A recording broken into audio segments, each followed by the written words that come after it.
Well, in the old days, basketball teams were known as fives for the five starting players. And in society that was segregated, the game of basketball was also segregated, so they were called black fives, colored fives, Negro fives.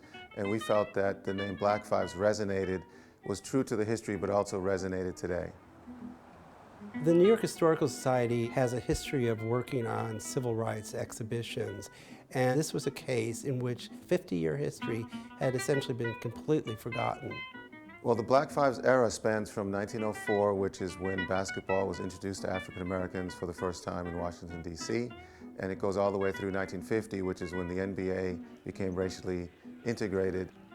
People don't understand history. They think it's just one general progression and there are no little side trips. Sometimes the side trips are more important than this general progression. And in the case of the Black Fives and the importance of sports and civil rights and how these things became combined, it's extraordinarily important. Major League Baseball became racially integrated in 1947 with Jackie Robinson, but actually black teams and white teams in basketball were playing each other even before 1910.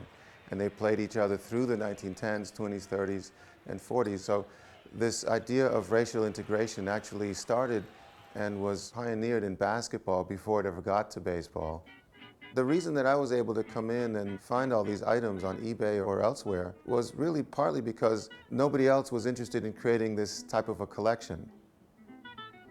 We also do the history of fashion at the New York Historical Society, so we were delighted when fashion became part of the Black Fives exhibition, and there are extraordinary hipster, aka Brooklyn sneakers that were from 1910 that are in the exhibition.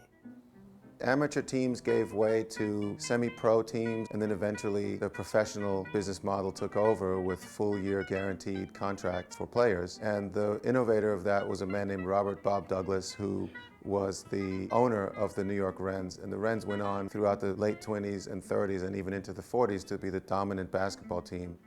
One of the things that I find most extraordinary was that there was a 10-year period of national basketball championships prior to the founding of the NBA. And in that 10-year period, 3 black teams won the championship, and no one knows. This World Championship of professional basketball made everyone realize that black basketball talent was not only great, but here to stay.